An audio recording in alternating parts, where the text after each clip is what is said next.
What is going on? What the fuck is up? That's right, Migs. I'm your boy Mass. What's up, Denny's? I'm Miggs. Denny's. We are Woof Logik. This is Woof's Web. Our podcast. And how are we feeling today, guys? How are we feeling, Migs? I'm feeling great. A little tired. I've been basically slaving away at work for the last couple of days. Put in that OT? Yeah. That's right. I need to put in some OT, man. I feel like I haven't been working enough. I feel like, I don't know. Sometimes when I don't work enough, like I feel like a piece of shit. I'm feeling like kind of down right now. Well, I mean, you're working normal hours. It's just the job you were working previously. You were working like hella hours. So. That's what I want, though. I want to work hella hours. I know. Why do I got to be a freaking beaner? We just like beaners just know how to work. This is it. Yeah, that's all they want to do is just work. Fill up your time with work one way or another. Now, whether they work great or they're just there, that's a different story. Yeah, because at least we'll show up. Or they require a fucking 12-pack of Modelo's and shit in order to work. That's always been funny to me. Like, fools really think that alcohol gives them energy or something. Not energy, but it does like relax. Like there have been a couple times where I've gone off shift. I get my old job, and mind you, this was when I was working like graveyard, and like I literally like buy like a little tall can before going home, and that shit was just like it calmed me down so much that I literally just started to fall asleep. I don't know if that's a good thing then. I mean, you're driving, my boy. No, when I drank when I got home. What was I gonna say? Yeah, I don't know. I don't understand the whole alcohol gives me energy. I think maybe it helps you get through the day easier because like maybe your mind's not really on your job so much, or maybe it helps you care a little bit less, have like relieve some stress a little. I don't know if it gives you energy though. No. It's literally a stress reliever. I could be wrong. I think it's an antidepressant. Yeah, technically, yeah. Yeah, so it's literally a downer.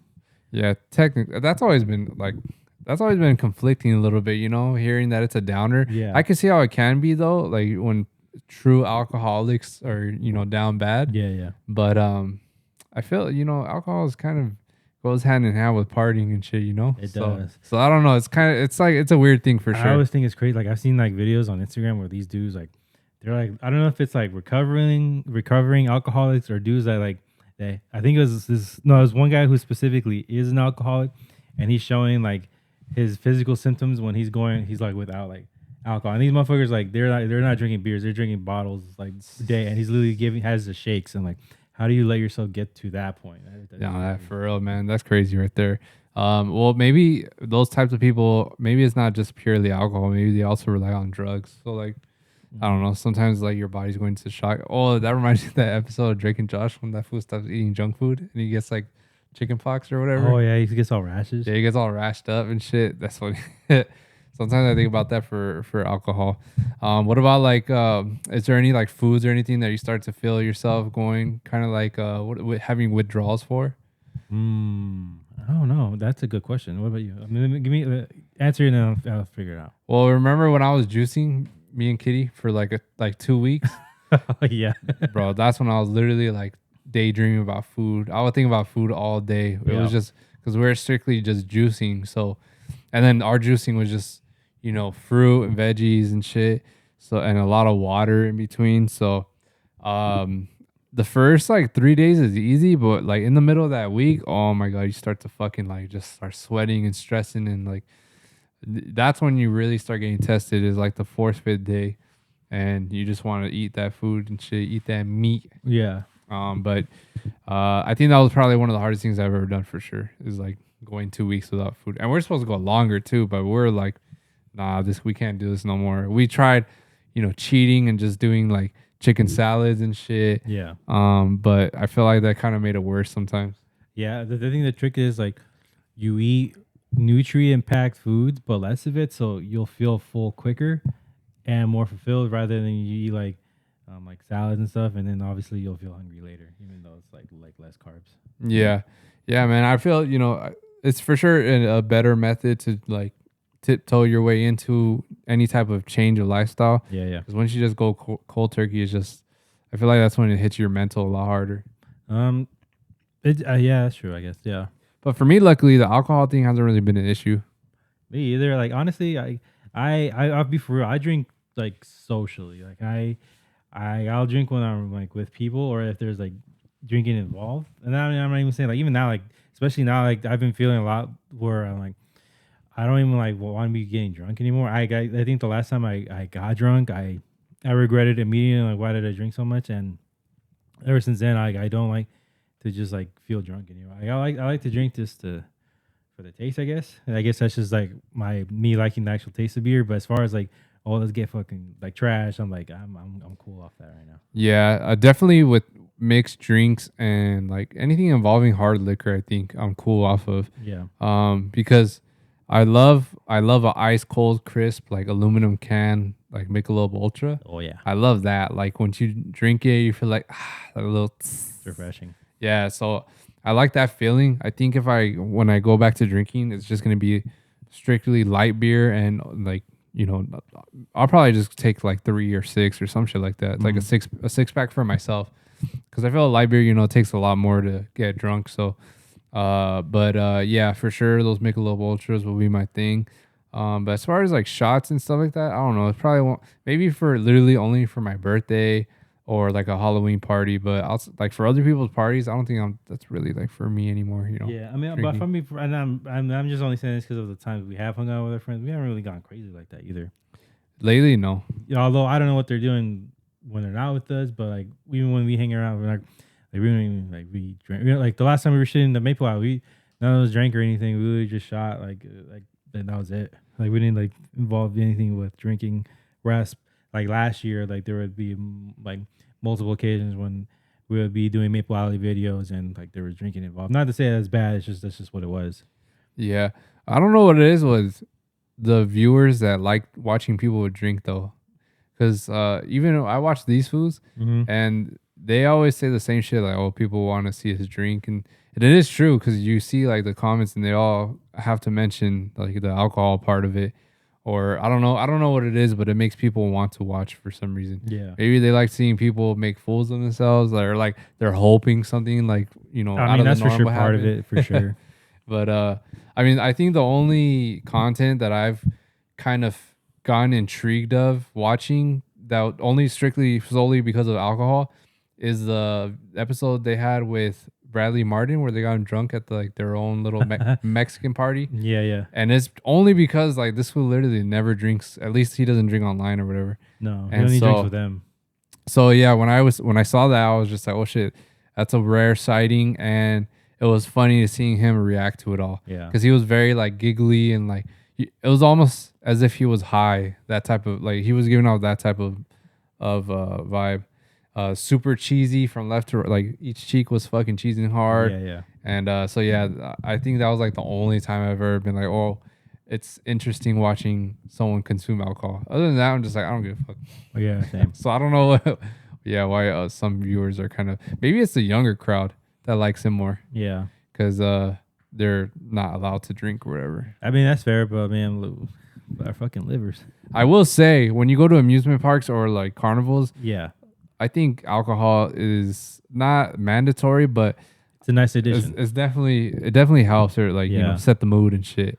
Because sometimes there have been times where I'm not on everyone's wavelength, and I'm just not that I'm annoyed or anything, but I'm just like, I think on the inside I want to feel how everyone else is feeling, but I wish it took something else to get me feeling that way. Yeah. Not alcohol. Like maybe I need to start smoking.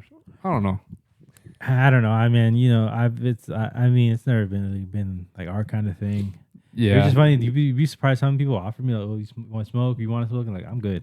I've just never been my thing. Yeah. I don't know. I need to find something out, something more natural, something more, normal that's that keeps me like, I don't know, giggly or some shit. Maybe there's some vitamins out there that kind of get you in a lightheaded mood. Not lightheaded, but like more, not, or like ashwagandha. I remember with that one, it kind of made me feel that way a little bit.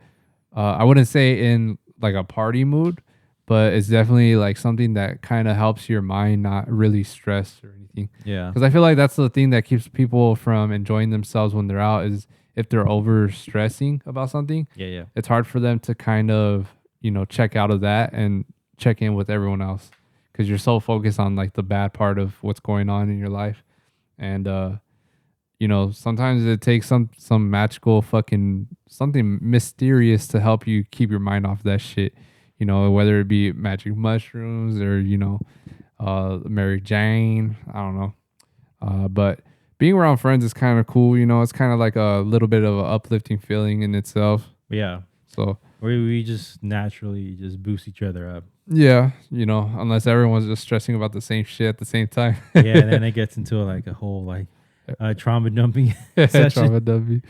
Yeah, I remember I caught myself kind of like, not like, I wasn't even thinking about shit deeply, but for whatever reason, man, something just triggered me to just like let it all out on David one time. Yeah. And I was just like, this is honestly weird timing, but I'm gonna just do it anyway. And I feel like because we're close enough friends, like we could just kind of switch modes or switch moods like quickly. Yeah. Like not really questioning it type thing. And it didn't make it awkward either. Cause if you were to like do that to some, not like top tier friend, but maybe someone that's like, maybe just a party friend, it would be kind of weird. Cause you don't really like meet with them on that level. Yeah. You're our friends, but when we go out and have fun, like we've never crossed this threshold of like actually serious shit. Yeah. Like I don't give a fuck what's going on in your life. Like shit like that, but yeah, man, never mind. I was gonna talk about some other stuff, but we'll save that for a later episode because it's not announced yet. But anyway, we do have a show coming out this Friday. That's what's announced. Yes, sir. It's over here at the Catwalk. I've always heard about this venue. They would have a lot of rappers over there, so it's kind of legit, Yeah. And it does look sick. I like the way it's like structured. We've never been. I wonder if it's like next to Avalon and all those clubs. I've never even like looked up the address, but I would imagine so. Yeah. But yeah, guys, if you guys are interested in that, it is going to be a hard techno set, but it's normal hours, not no afters. Yeah. So 9 to 2, that event hours. So like it's like a standard like night out, club out. Yeah, your normal times. We are on at 12:10 to 11:10 to 11:20, huh? 11:20. 11:20 to 12:10. 50-minute set. We have a lot of DJs going on. We got Chamoy Baby. Yeah, Chamoy Baby. And what's that headliner's name? Her name is Joanna Hutchker.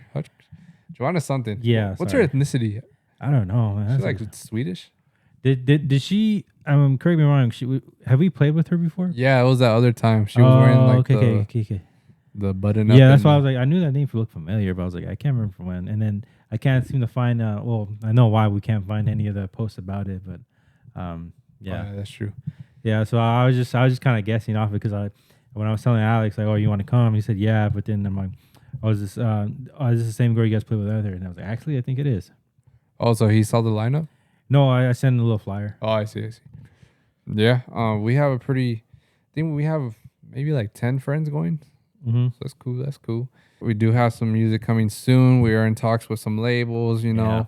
I'm pretty excited to get all this music out. We've been working pretty hard on it the last, maybe year on this batch? Yeah, man. We've been, doing a lot of different things that we normally do. We've been working with a lot more vocalists. It's really, these songs are really fucking cool, man. I'm really excited for you guys to hear them. Yeah, so I feel like the rollout this year is going to be, I feel like it pretty much is like we're leveling up every year. It seems like, I feel like every song we put out is something pretty proud of. Yeah. And then it's crazy because when you're making music, sometimes it's hard to come up with like a fresh new idea or new sound or new drop. And then when it happens, it's just like, damn, we still got that sauce. Yeah. Because sometimes when we are making something, it's almost like too similar to something in the past, or sounds like something that's already out. And I feel like that's what people struggle with, is kind of coming up with ideas, Yeah.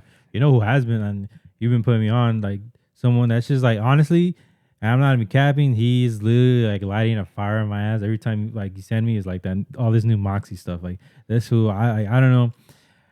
I don't know like if where this wave of just creativity is coming, but like his latest tracks have just been like, I'm like, wow, I want to write stuff like that. Yeah, man. I feel a lot of the house artists have been the most influential because they sometimes they come up with sounds that it's just like so hard to imagine, and then I feel their sounds or like the samples they come with, like it's almost universal where you can speed it up or slow it down. Yeah. And yeah, I mean, house music will always be the dub. I think they'll always take the win because it's just so universal.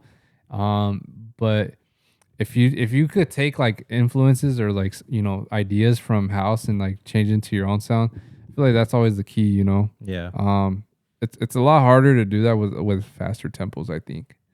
Because slower tempos, I feel if you slow it down, it's gonna get into like that more like mid tempo type vibe. Yeah. Yeah. And then if you speed it up, it could almost fit into like a lot of like the hard style or four on the floor styles, And so that but you can't say the same thing for the opposite. Yeah. Yeah, because we've tried slowing stuff down, it just feels like too slow. Yeah, and then it's just the way it's just like you think in your head like, hey, it'll sound cool, man. Maybe if we ever get like original stems, it'll like ever sound cooler, like slow it down. But as it is now, it just doesn't sound cool, like slowed down. Yeah, no, it just sounds too forced. Yeah. But when you slow stuff down, I feel like that's when you can get like a lot more of a better result. Yeah. Especially when back in the Moomba era, there would be like some 150 BPM drop, and then you slow down to like 110, and it'll actually work sometimes. Yeah. You know what's crazy? I think about that, like, so obviously, like, when we were like getting into like really diving into just like EDM and EDM culture, we were like listening to everything and anything and everything. Like we loved it all, whether it was house, dubstep, hardstyle. In this case, I'm trying to bring up Moombahton, and because there's a lot of Moombahton artists, like prevalent. Like I want to say like a lot of them were big, but they were like a couple of like fucking songs were just like popping. Like you'd hear them, like damn, this shit's fire. But nowadays, where it's mostly just like the scene is just mostly house, dubstep, and techno. Like I wonder if like the new wave of like listeners are even like aware of like these genres that came and went. Yeah, yeah, because people say there's bass house still, and I feel technically, yeah, it is bass house, but it's not the same bass house as 2015. Yeah. That there was like a very, very common sound in the bass house back then, and now it's so much more different. Like a lot of people say Knock 2 is bass house, but if you compare it to like the old Joyride stuff, really, I mean, it's so different. It's so different. It's like, and I hate when people like try to specifically pencil in Knock 2 and ISO like into like, oh, this sound is this. I'm like, it really isn't. Like they really have their own thing going on. Yes, it's a lot of it's 130 or like it'll be trappy or like houses, but it's not really like a distinct. It has like its own distinct sound. So I really hate when people are like, oh, this is bass house. It's house, but it's not really bass house. Yeah, and then the like as you were mentioning, Moombahton had its like wave where I feel not everyone, but there is definitely like a whole sea of producers like coming out and making Moombahton songs. And then same thing with Jersey Club. Like a lot of people went into Jersey. And I don't know if it's just like people found their interest and they kind of like found their way out almost with those genres. Maybe what it is like people like the sound and they wanted to remix any song possible with that same like sound. And so, cause remember like when Jersey Club was coming out, every song had a Jersey remix, every fucking song. Cause it was so simple. You just make it a 3/4 kick pattern and just chop up the sounds a little bit and boom, right there. Yeah, and a lot of them were dope. Yeah. Like they would get played out by like Chainsmokers, fucking DJ Snake, 4B of course. Yeah. And so universally, a lot of people had like a Jersey Club wave, and it, even people that were playing other genres would put it into their sets. Like you'll get it Kid randomly, or what's that fool's name? I don't remember, but a lot of people would just tap into Jersey Club. Yeah. And then, when it came to Jersey Club, you see like a lot of producers like go like they just had their like they were taking advantage of the wave. And I don't know, sometimes when that wave ends, like those producers just are gone now. Yeah, like they I don't know, they just don't convert into anything else, I guess, maybe. I guess like I know there's a couple of people that were Jersey Club artists and now they've ventured into different like avenues just because it's like it's such a niche like genre. Like there is always gonna be a place for it because it's like one of the most like genres for people just like to start dancing to, but just to like continue to make yourself even a career. Even like Ford be like, yeah, he's like the Jersey Club king, but he doesn't make Jersey like every single time. Now he'll always do house. He'll do house. He'll do like sometimes trap. I mean, his remixes are always gonna be for the most part Jersey Club. but he delves into stuff like a lot of stuff, like a lot of different stuff as well. So it's very hard to like to just do that one genre and you know at least try to make a name out of it. Yeah. And then the same thing with Moomathon that happened. Like they had their own little wave too. Yeah. And so there was like a lot of electronic producers like converting it to Moomathon, kind of making that whole thing be a vibe. And then I guess right now it's still the techno thing. Yeah. You remember that one genre? I think it was called like Moombacore. I forget what it was called. It was like Yeah, it was like, it's like more intense and shit. Yeah, I'm like, I mean, it wasn't bad. It's just like it was intense. I truly think Diplo really shifts EDM. Diplo and Skrillex, they really like shift the direction of EDM, because when Moomathon came out, or not came out, but when Moomathon was popping, it was like Major Lazer shit. Yeah, Like a lot of Major Lazer influence, and then Skrillex kind of did like the trap, a lot of the trap, and then like right now, I wouldn't say techno, but more of like that type of direction, you know? dude. I forgot a side note. Speaking of Major Lazer, I don't know if you saw like I don't know if you still follow them on social media, but they had like I think it was during like Miami Music Week. They had like some kind of like event, and they're all there. Him, was it Walshy? Yeah. And Ape Drums, like shout out Ape Drums, like go. And they had like they were DJing, but they also had a drummer there, and this fool was like playing like Muto beats. And at one point they were doing drum and bass, and this fool was just like doing like drum and bass beats. I'm like, that's so fucking hard. Yeah, man. See, I need a lot of shit like that. Like, Yeah. that's what's missing. Cause remember EDC when Krilla had that band? That was so fucking Bro, I swear, like our first year of raving, that shit was the best. it felt like, you know, we were promised so much, and then nothing followed up to there. It plateaued, and then it just was. Because there was so much like adversity and shit. Oh like, my god, yeah, we were like, you could listen to like anything. Like one day we were like, well, okay, like for example, when we go in Nocturnal, like we were like each day we had like all kinds of different like genres we were listening to, and these days that's not the case anymore. Yeah, I mean there is, but like most people are just gonna stick to their own genre. That's the weird thing, is it feels like raves are still, you know, there's a stage for every genre. Yeah. And so it feels like it should be diverse, but what makes it so different now to then? Because I feel like back then, it was just like, I don't know. There's like every genre was popping off. Yeah. And right now, I don't know. Maybe it's the trance thing holding. I don't know. Because if you look at trance then and now, trance then was for sure like way more better in my opinion. Yeah. In my opinion, trance back then was way better than now. Now I feel like trance has to evolve. I mean, it not has to. It already has had to change its sound a bit in order for everyone to be more into it. Yeah. Like they go with the hard trance, and then you got side trance. Like side trance really blew up trance. I know any, you know, OG will probably like be like, what the fuck are you talking about? But really, it kind of made it more mainstream a little bit.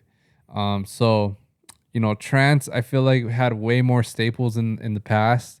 Now it's kind of just like 2 to 3 main people kind of like carrying the genre on their back a bit. Yeah, yeah. And then hardstyle, I feel like what happened with hardstyle is it's getting pushed out by hard techno. It's getting replaced essentially. Yeah, yeah. And with hardstyle, a lot of the bigger artists are overseas. So that took a huge hit when COVID happened, because a lot of these fools, they lost visas. Any visas in like transit was just cut off. So a lot of the bigger artists just had no connection. I mean, you remember like when we were coming back from COVID, most of like the BaseCon events were like a lot of just US based artists, because they couldn't get any of the European artists to come out here because of visas. So I think that really killed like the momentum like hardstyle. I mean, hardstyle was having, and also pay, like it's more expensive to bring them overseas. Yeah, yeah. So, yeah, definitely hardstyle had like some type of transition, and so now it's more. I don't know. I feel, you know, just hardstyle in general, it's just not as popping as it used to be. Now it's more so hard techno, like, which is essentially hardstyle, right? But it is. I mean, you can clearly see, look at the lineup for EDC. Like that first day is basically hard techno. Yeah, exactly. So that's why it's kind of like hardstyle just isn't what it used to be anymore, and maybe that's the reason why it feels just different nowadays. Yeah. So the trance and hardstyle, like they just feel different. And then what are the other stages that are like hosted? I guess like back then there wasn't really too much tech house, No, not really. and now there is. And tech house is cool. Don't get me wrong, there's some bangers, but it's never really been like my thing. It's never really been the reason why I want to go to festivals. Like it's not the sole genre that I want to hear all the whole festival. Yeah, yeah. So now with tech house taking over some main stage sets, and like other stages, it just kind of like brought down the energy a bit, I think. Tech house. Yeah. Like it made it more vibey and dancey, but it's not more ragey. And that's what I fell in love with the raves. Yeah. Like the rage stuff. Yeah, yeah. And so there's that. And then people get like people that are there for Tex House, they're put off by that stuff. And I'm like, if you would just actually really go try it and experience it, it would be fucking dope. maybe it's just like a lack of appreciation in the whole EDM world right now, and that's why it's hard for us to like be the ones to do it, you know? Yeah. Maybe we're just falling into the funk. Cause I think like even new ravers will call out new ravers. That's how crazy it's gone. And that's like I've been seeing that shit on Twitter. It's like people calling out people's opinions because they don't like stuff. And while granted they probably shouldn't be putting your like opinions out there, they still are at the end of their opinions. And they're like almost like hate shaming because people aren't liking the set. Yeah, exactly. And yeah, it's pretty crazy how like people will go to bat for their fucking DJs just because like I don't know. You ever see that where like someone shits on a DJ and then you just see a whole army just bombard them and shit? Yeah, which is a pro and a con. Pro that like fandom has gotten to a level where people have like these sense of communities, but cons in the way where they're almost like like wasps, like just attacking like the hive whenever someone like bumps into it. And that's not the case, man. People have opinions. Like at the end of the day, music's an art, and art's subjective, and some people aren't gonna like the stuff you're gonna like. Yeah, because I don't know if you've seen that Chase West and John Summit beef. That was crazy. Yeah, I think I don't really think. I mean, I don't know. Maybe I'm wrong, but I don't think Chase West really has like the fandom like that. But I think people are just so against John Summit that they will go out to bat for Chase West. Yeah. But John Summit, he has like a way larger fan base and shit. So, it's kind of like the same thing. Like those armies are just gonna go at it with each other, and it's just kind of interesting to see. I've never seen such a polarizing like artist like John Summit. Well, I mean, obviously Deadmau5, but like besides him, like there's never been anyone like where so many people either really like him or just fucking hate him, hate his music, and they can't even like they just hate him. I don't know what it is, and like I can't remember the last time I've seen an artist like that. Besides Deadmau5, but he was just because he puts his foot in the mouth. I honestly think the thing what happened with John Summit is, he's pretty out there in the sense of he doesn't really hide too much, and yeah, that comes with people they see someone successful, kind of putting out like a bad image of themselves, and it leaves like a sour taste in people's mouths, and it kind of like just makes them wonder like, why is this guy famous if he does this and that, and yeah, I think I remember he was being real. Like he would say like, oh yeah, I would take ecstasy and like drugs and stuff. Yeah, exactly. It's almost like highlighting it, Yeah, and I remember specifically he was getting a lot of heat off that, and I'm like, not like 90% of your artists weren't doing that. They were just being quiet about it. Yeah, exactly. And that's the thing is, I guess that kind of relates to the draft, but we'll get to that in a minute. Oh yeah. So if you really want to be yourself, it's gonna come with some flack, like no matter what, I think. Yeah. And some people are kind of, it's just safe if you really want to make yourself look clean cut and all that. It just drives some people crazy to act like they're not, that, or try to act perfect. Mm-hmm. It drives people crazy to try to act perfect. And there are some things that are easy to hide from people or the world, and some people just choose not to do it, and that's John Summit. And so like what comes with that is just, a lot of people hating on it because ultimately it can result in jealousy or just like, oh, I don't agree with that, so I don't want to follow that. And then same thing, like let's say maybe you have kids and they're older and you don't want any of these DJs to be in the eyes of your kids because they're almost making it sound like it's okay. Yeah, but it's crazy because I'm like, bro, this isn't new. Obviously, rock stars do it, rappers do it. Like it's like they're like, like when people are like put on these pedestals, not even pedestals, when people are like part of the music lifestyle. Like there's always like these vices that just come along with it as well. This isn't new. This happens like since like the 1900s. Yeah, I don't know. Maybe it's just because the world is more woke and shit. So Stop being woke. Go back to sleep. so like, cause like rappers, yeah, it's always been a known thing. But I think the way they talk about drugs and all that, it's almost like it wasn't a choice. Like it was just like we had to do this to survive. And so it's like bragging rights essentially. Yeah. And with like EDM, people have always been shitting on the culture for being about centered around drugs. Yeah. And so when someone is the face of a I guess a genre, and they're open about like their substance abuse or substance use, it kind of rubs people off the wrong way because we're trying to be more accepted. And if we have a, like, let's say Beyonce is fucking the face of R&B or pop, whatever, and she's just openly doing all that shit, it makes it seem like, oh, it's like you're trying to say it's okay to do it, you know? Like with Doja Cat and their live stream. Yeah, you know. So yeah, it just sucks when I guess I see, you know, the consumer's POV where it's just you don't want the face of what you are truly in love with to be trying to highlight the drug stuff, you know. Yeah.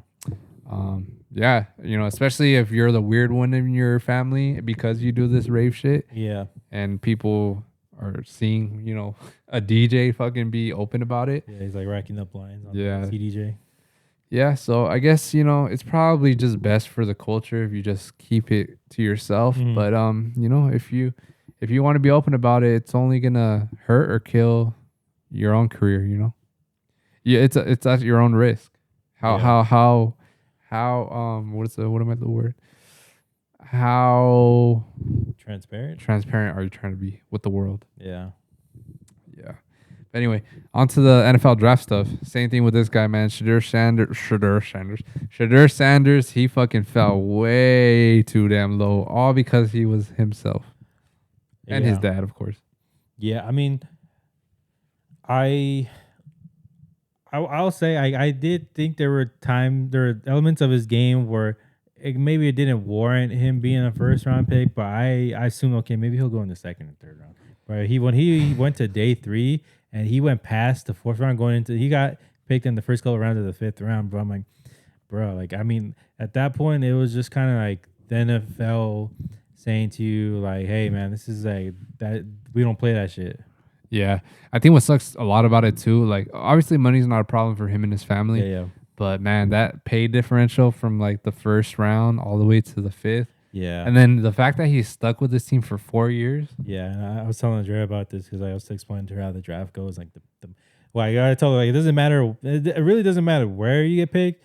It doesn't matter what team you go, but it does matter from a monetary position because like if you get picked in the 1st round, you get. I told her like how much like. All right, 1st round guess. He's getting like a $20 or $30 million 4-year deal guaranteed, and that it goes lower and lower each round, and then it's chump change by the end of it. Yeah, exactly. That, and also 1st rounders, 2nd rounders, they usually play. The 3rd to 5th, it's just like it's very. I mean, some people that really have that talent, they will start pretty much like right away. Yeah. If not in the middle of the season, they'll become starters. But if you're not given that opportunity, like how are you ever gonna shine? It's really hard because like 2nd and 3rd rounders, at least you draft them with the intention of, okay, this guy could be our starter. Anything below that, it's really just you're drafting them to be backups. Like Dak Prescott, he was a 4th round pick, but he only started playing because Tony Romo got hurt. Yeah, exactly. So that's all I'm thinking about this Browns situation. They have literally 4 to 5. I guess you could call them starting quarterbacks. I think Joe Flacco will start the season for sure, just because of experience. But what about Deshaun Watson? Nah, they're done with this fool. Are you sure? I think so. I don't think because he's still rehabbing the injury, and even if he is coming back, like I really know. I think I've heard reports. I think they're just done with this. But because of the contract, they legally cannot like release him because then they'll be owing him and the dead cap like so much money that they just have to keep him on for like another year.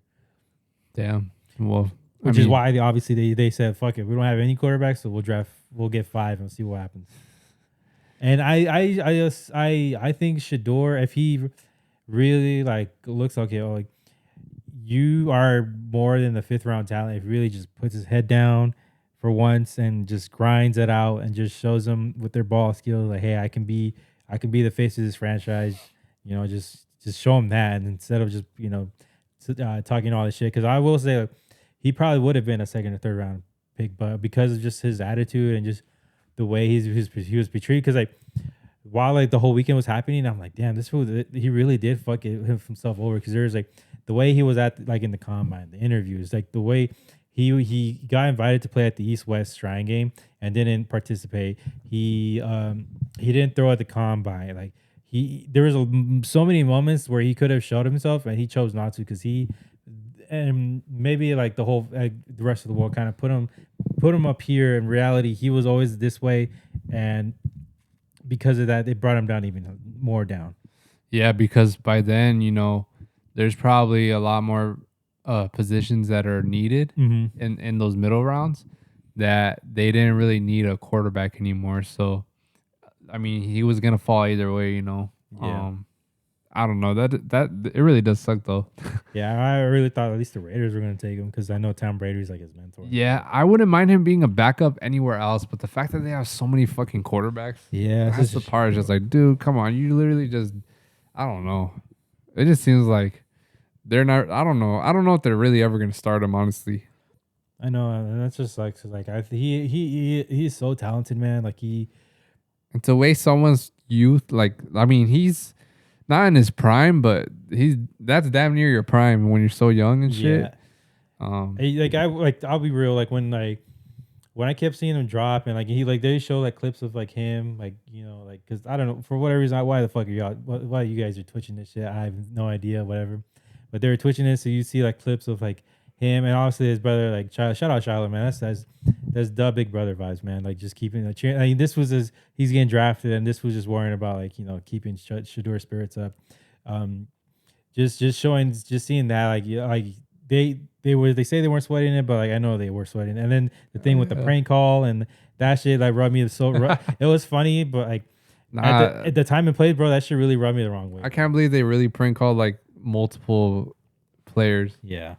That shit's crazy. How they got all those fucking numbers and shit. Yeah. I mean, I would fire the DC, honestly, the one that led to all this.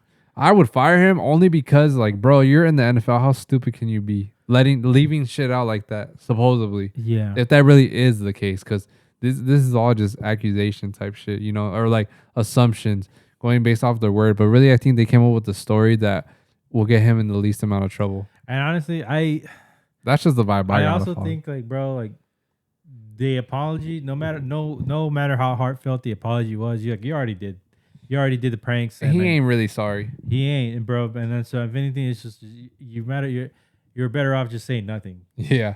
Well, I don't know about better off. They have to publicly say something to save the fucking coach's job. Yeah. Well, I mean like the company, but I didn't mean like because he put out his own personal apology. I'm like, yeah, I don't know. They could have just said like, oh, we'll deal with it like privately. Yeah, but is he a football player as a kid? No, I don't think so. Oh, I thought I read somewhere that or he might have been, but it wasn't for any like D1 program, I think. I know it was funny. He was like, I couldn't imagine being in the position you were. Yeah, no shit, fool, because you probably suck. Yeah. Yeah, I don't know, man, but that's a pretty shitty situation. Why would you want to do that to someone on their draft day and shit, and then post about it? You gotta be that's where you're stupid, bro. Next level stupid to post about it. Yeah, but this generation, bro, they just want to do anything for the likes. Yeah, and I was saying so many reports like with all the talk about Shador, like you didn't really get to hear like it was just like Shador watch the whole weekend. You rarely heard anything. You almost didn't even give a fuck about what the fuck's going on with your own team. Like you're watching like, where's Shador getting picked? Like they're like they're friends, but they're more like they are technically like rivals. Like his rival went number 1 in a row, and no one talked about that. You got drafted, and that was it. Yeah, I know, man. But shit, I mean, the NFL did this to themselves. Yeah, and it was crazy. Like there are so many like undrafted free agents that were projected to be like drafted that just didn't, and then that wasn't even talked about either. Like there's this cornerback from Kansas and I saw his game. I thought he was gonna get drafted too.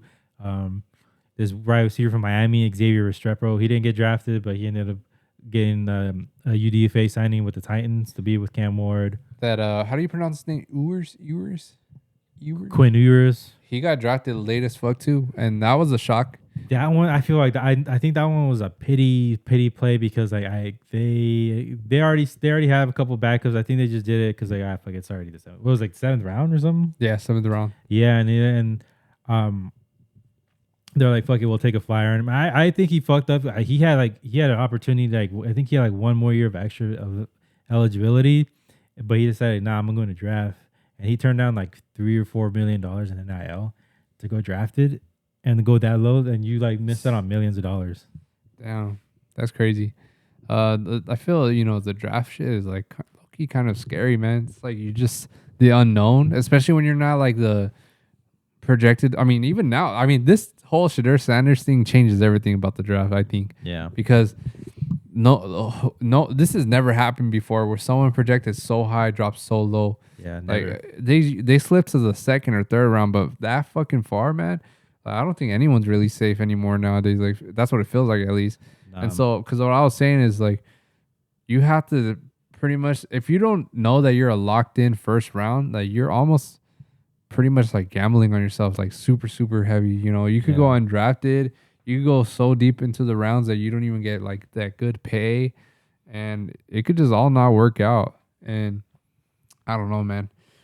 That's why I kind of like understand those people that are in the college for like 7 years. like the other quarterback, Tyler Shuck, he was in there for he was Justin Herbert's backup in Oregon. That's how long this motherfucker's been in college. Yeah. I wonder if they still have to do school. Do they still do school? I don't know, because I know obviously you get your BA, but maybe after a while you're like get some kind of like graduates program or something. Yeah. Like that. Man, I really wish I went to a college and that they had like a football team. Yeah, like we didn't have anything like that. The only like schools like that is UCLA and USC. We have I think Cal Poly Pomona has a football team. Oh yeah, I think they're like D2 or 3, I think. No, they're D1. Really? But FCS. So the division under FCS. So that's like they do championships instead of bowls. Oh, I see. Yeah, man. But it's been an interesting time for the NFL. How do you feel your team drafted? It was a weird one. Like people were I fucking hate our fan base because for every single year, they're always questioning our GM and our head coach about like why are you drafting this player at this position? We need these guys, and like people always like put draft grades like immediately after a draft happens, and you can't really like evaluate a draft until at least 2 to 3 years after the draft to see what happens. I seen some. I think it's PFT or some shit. Yeah, they gave us a D, the lowest out of every other team. And I'm like, you don't even know that. What happens if like 2 to 3 years on, these guys are all mainstay starters? Yeah, I was saying like more like a C plus because obviously it's cool to lock down your defense, but our offense, our O-line, man, I don't know who's supposed to be fucking guarding Brock Purdy, but they're taking a huge gamble on O-line. Yeah, I think they just really believe in your guys' like O-line coach and just really getting the guys ready for that, because they really said nah, which I respect. Like for like maybe the last better part of the decade, like when you think of the Niners, you think of top defense, strong run game, and they were gonna have a strong run game just because that's Kyle cooking. But the defense has always, like the last couple of years, has just been like kind of slipping away with just the rotations of DCs, like different formations, players coming in and out, players getting hurt. So they're like, obviously, they had to get cheaper and they had to get younger, and the best way to do that is going to draft, and that's what they did. And I actually liked a lot of the picks they picked. I really like your guys' 1st round pick. Hopefully, he's actually a stud. Now, like I don't know if it was last year, the year before that, you guys picked up that USC edge. Remember, like Drake Jackson. Yeah, Drake Jackson, but I think he was like our 2nd rounder though. Yeah, but he hasn't really done anything, right? Well, I don't even think he's on the team, or if he is, I haven't seen him in exactly. Forever. But this guy, I think Michael or Michael. I think it's Mikhail or something. Mikhail Williams.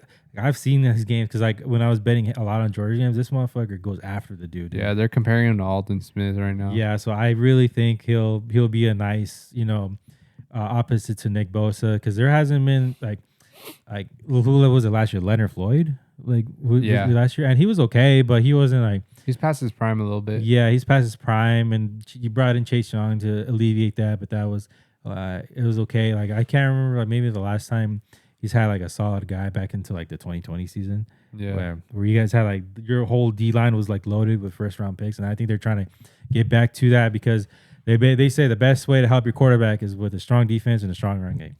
Yeah. Well, we ain't gonna have no run game with broken ass CMC or our broken ass O line. So yeah, hopefully in the next draft, I guess. Yeah. Yeah. I mean, so I give our team like a C. I think I'll give mine